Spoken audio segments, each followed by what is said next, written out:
Our goal will be to not let NDA touch or cross the 3-digit mark. So our aim is to get absolute, clear, comfortable majority for India coalition. Nitish Kumar had given them SC status, and that SC status was taken away by the Supreme Court. I don't think there is going to be an Nitish Kumar that everybody understands. Very much they want Bihar as their laboratory for Bulldozer Raj. In village after village, you will find that many women, they have actually fled just for safety. So this is a new kind of migration. Thank you very much for sparing the time to see us. I know you're the hardest working politician there is around here. Not really, but it's always a pleasure to speak to you. I mean, yeah. So, one of the big questions is, I call you a politician, which when you were revolutionary and kind of underground, politicians were being part of an overground political party was anathema. How did that change take place, that the CPI-ML liberation became a formal party and just gave up being underground? See, till the middle of 1980s, we used to boycott elections. Right. That was our kind of policy. But then we were fighting, when the party started growing in Bihar, it was like second lease of life for our party. And the issues then were basically land, wages and dignity. So it's oppressed rural poor in Bhojpur, in Magad, this region, who basically made this party their own. They adopted the party, right? So we realized that these people don't really have the voting right. So it doesn't make sense to say we are boycotting something that you don't have. So you can boycott something that you have.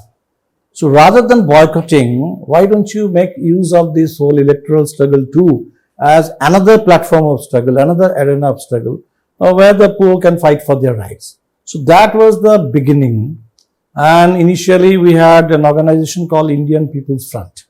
It was a political platform, mass political kind of platform. So we started contesting in the name of IPF. And so our first foray in the electoral arena was in 1989 Lok Sabha election. And then those days there used to be booth capturing. It was unthinkable that a landless Dalit poor will have the voting right. So reclaiming that right to vote, something which we are having to do all over again after SIR. So that became our basic point in the 1989 election. And we won the first election. That was not again CPI-ML, but Indian People's Front. But then around that time, a lot of things were happening, right? So you had the Soviet Union collapsing, disintegrating, disappearing. You have this whole Hindutva offensive starting in India, the Ram Janambhoomi movement and all. So we thought that we need to demonstrate that a communist party is very much alive and kicking. Because people started saying that the days of communist party, socialism, are over. It's a thing of the past. So we thought, no, this is the time that we must fight from the front and show that a communist party can be truly democratic.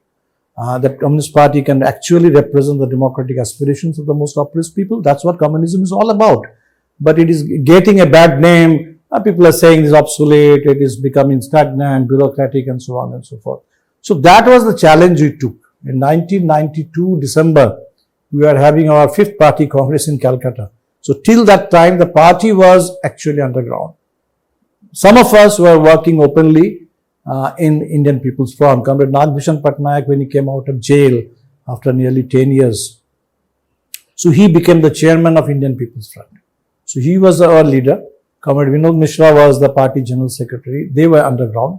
So we were having this combination till then. And 1992, I think the party decided to come out in the open, and we got the party registration in 1994, I guess. And this is the election commission which didn't want to give us registration in the name of CPI-ML. Strangely, they said that if we give you register you as CPI-ML, that will confuse the voters of CPI and CPIM. So we said, if CPI and CPIM, their voters are not confused, then why should CPI-ML? But they forced us, you'll have to have some tag. So Liberation is the monthly organ of our party. Started publication in 1966. So we added Liberation. Yeah, so that's why it is now called CPIML Liberation. Yeah. And how's this election campaign going? And what are you finding are the main issues this time? This election, for me, in some ways, it is a kind of the agenda was decided in 2020 itself, when we nearly replaced the government. So large sections of Bihar society, they have been waiting for a change, and last 5 years have only added to this desire for change. Oh, The anti-incumbency of this government, I think, has grown. Its credibility is at its lowest point. There is complete collapse of governance. So there are many issues. I mean, massive poverty, unemployment, corruption, crime, collapse of governance. But all these things add up to the desire for change. So I think change of government. Our slogan is Badlo Sarkar, Badlo Bihar. So Badlao is the kind of main theme of this election. Were you surprised last time by the success that your party had in the elections? My first question. And despite the fact that you did so well, you have agreed to settle for the same number of seats that you fought on last time. Yes, I mean, last time we contested 19 seats and we won 12, lost one by a very narrow margin, less than 500 votes, and another 2 seats by narrow margin, 3,000 to 4,000. But this time round it's a bigger coalition. So there are 2 at least new entrants, VIP. Interestingly, this is the same party which had at the press conference when seats were being announced, he had walked out of the press conference accusing Tejasvi Yadav of backstabbing him, Mukesh Sahni, and they had switched over to NDA. But then the kind of humiliation that they suffered there, all their 4 MLAs were appropriated by the BJP. This Mukesh Sahni was thrown out of the cabinet. So they decided that no more truck with the BJP. So this time, this is a bigger party, and then there is another party called India Inclusive Party, led by I.P. Gupta. So this is a party which basically represents a particular caste group called Tati. So Nitish Kumar had given them SC status, and that SC status was taken away by the Supreme Court in July 2024 after Modi became Prime Minister for the 3rd time. But then all the people who had got reservation on that SC, I think with retrospective effect, so they are being denied that. So that is becoming a huge issue for them. So they are also part of this. So it's a bigger coalition. So there was a kind of decision taken that there will be no increase. So basically, I think RJD is contesting just 1 seat less, and we are contesting 1 seat more. And there are some friendly fights between Congress and RJD, between Congress and CPI, but essentially that's the story. So we settled for it. We thought rather than getting bogged down in some friendly fights, because time is too short, so we let us move on. So we just settled for 20 seats and decided to move on. Dipankar जी, आपने कहा कि time is to short, लेकिन आपको लगता है कि जो आज से 1 महीने पहले जो आपने मोमेंटम बनाया था एनडीए गवर्नमेंट खासकर नीतीश कुमार के खिलाफ, वो सीट शेयरिंग में जिस प्रकार का डिले हुआ है, you lost that momentum and perception में कहीं ना कहीं आप पीछे चले गए हैं कि आपके अंदर में काफी ज्यादा डिफरेंसेस है?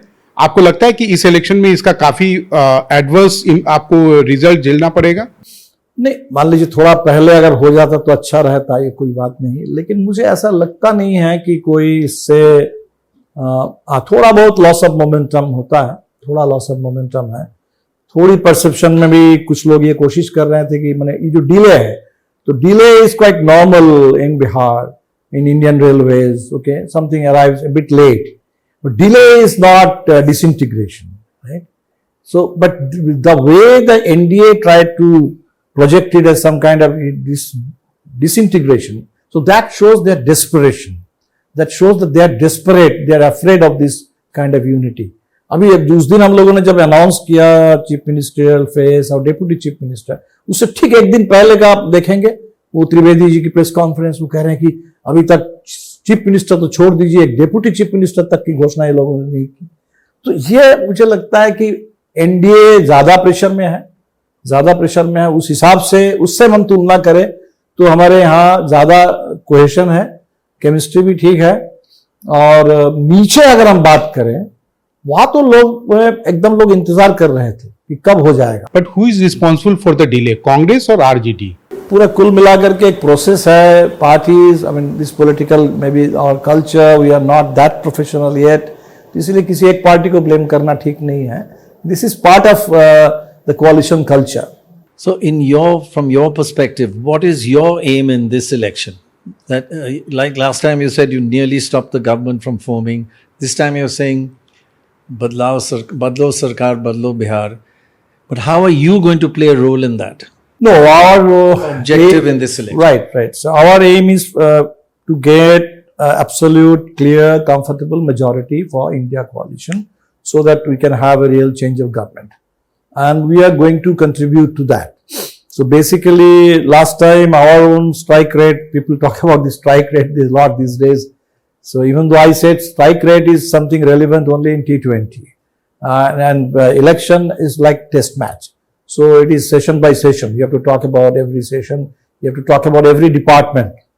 So anyway, I think last time it was like close to 2/3 for us, 12 out of 19. So we will hope to maintain, if not improve, that strike rate this time, as far as we are concerned. And as far as the whole coalition, I think our goal will be to keep NDA not below the 3-digit mark. Not let NDA touch or cross the 3-digit mark. So which means 143 plus. I think that's perfectly achievable given the depth of the people's desire for change, the kind of anger that people have, especially the youth, and even women who have been offered this 10,000 rupees. They call it Rozgar Yojana, and we have been speaking to women and they understand that, especially when they heard from Amit Shah that this 10,000 is just a seed money for a potentially larger loan. We will get the banks to give you more loan in the coming days.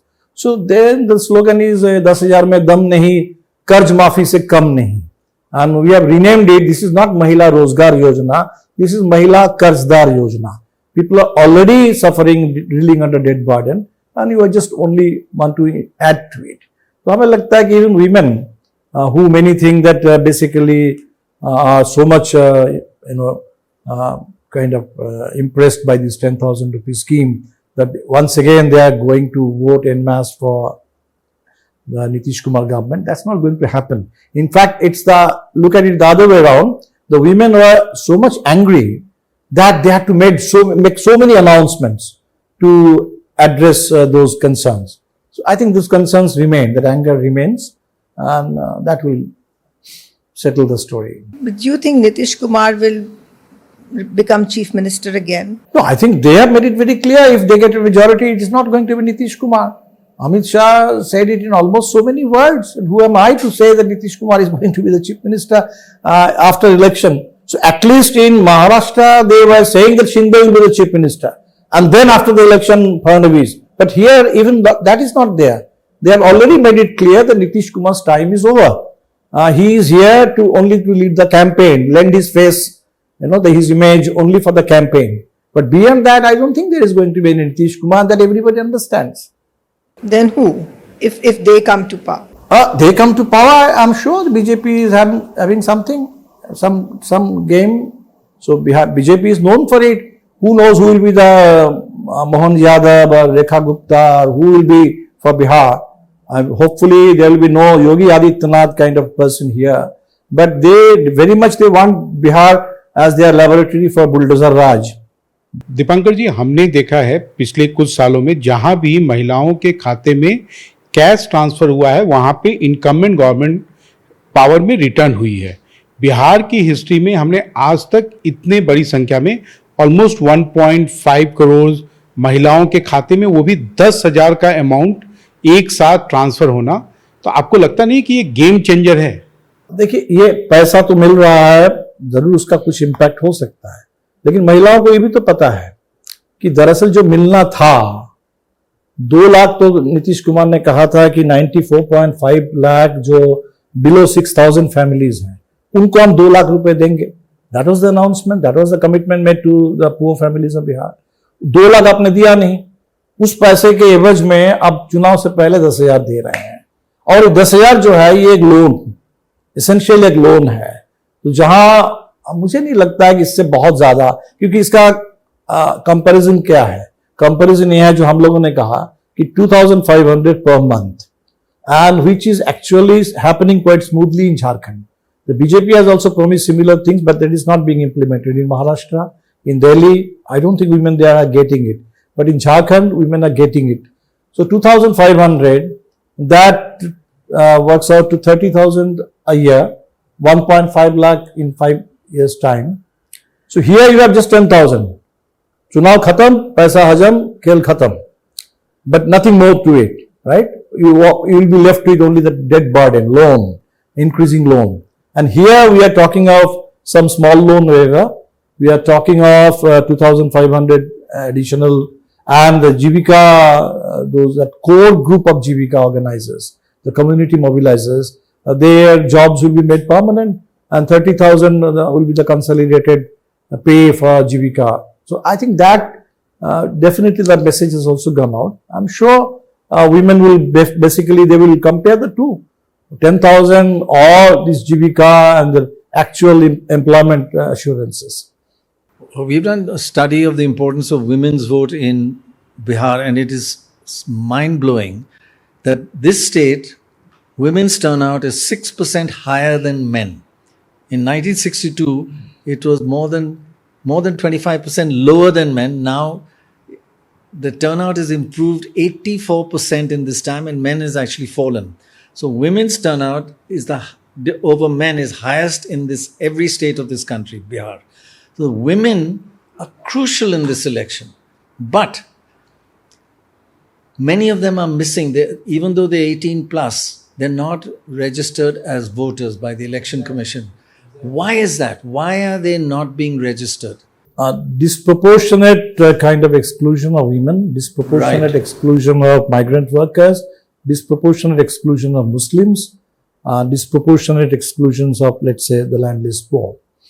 And in fact, the electoral sex ratio in the electoral roll, it's probably now down to 892, now, which is a real thing. I mean, it used to be 914 probably last time.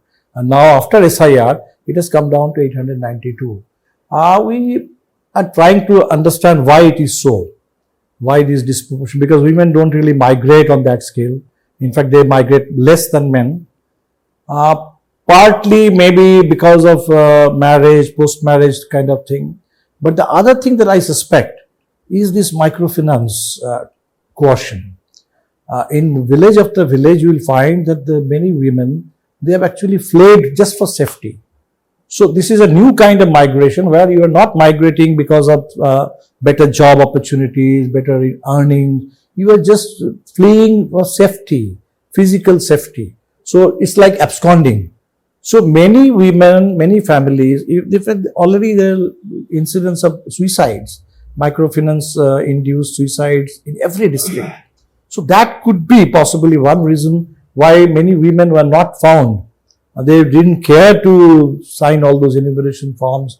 For them, safety, survival, that is a bigger concern than... Very interesting, but their turnout, their participation, 60% compared to men's 54%. See, I mean, they're much more is active. partly because of probably migration. Partly because migration. Because women are here. Right. They can vote. But this time, let us see. I mean, this is a chat and all people have come back. So it remains to be seen, because the disproportionate exclusion of women in the electoral roll, that definitely is something remarkable this time. Two phase election अच्छा है या आपके लिए ये थोड़ा disadvantage है? समय के हिसाब से थोड़ा ज्यादा कंप्रेस्ड है. 1 हफ्ते का कैंपेन है और फिर अब आगे और 1 हफ्ते का समय बचता है. समय थोड़ा कम है, लेकिन लोग तो तैयार बैठे हुए हैं वोट डालने. So if you win, how many members of the cabinet would you like? See, for us, that is a decision that we will have to take. Even last time when Nitish Kumar sort of joined the Mahagathbandhan and we had a 17-month government. So we had this idea, some people suggested that we should also join. But we refrained from doing so. Partly because there was, that was not the mandate. We had not won the election. So the election, the government was coming into existence because of some post-poll realignment. And we are not also sure about the stability of the government. And even though our numbers were not really big. So even now our numbers won't be big. So for us, the main thing is to assess how we can work better. What is expected of us? We are a party known for our kind of struggles. So basically all the commitments that we are making from India coalition, they will, to get them implemented, that's not going to happen without really powerful agitational mobilization of the people on the ground. Anything, no good policy. In fact, Ambedkar has said that about the constitution itself, that even a good constitution in bad hands is going to produce bad results. So one has to be more vigilant and organized on the ground. That is our topmost priority. So you but may if not... we find, but if we think that we have the option, let's say I've said that, for example, education in Bihar is in very bad shape. So if we have the opportunity and if we think that one of our comrades, if we get elected and can play a better role, an instrumental role, like a minister of education or something. Maybe, surely. So maybe it is. We'll consider it. So we are not. The option is not closed. But right now, I think rather than thinking of speculating about the post-poll future, let us just think about the things here and now and make sure that we have a comfortable majority and there is a clear verdict in favor of change. Thank you. Very interesting.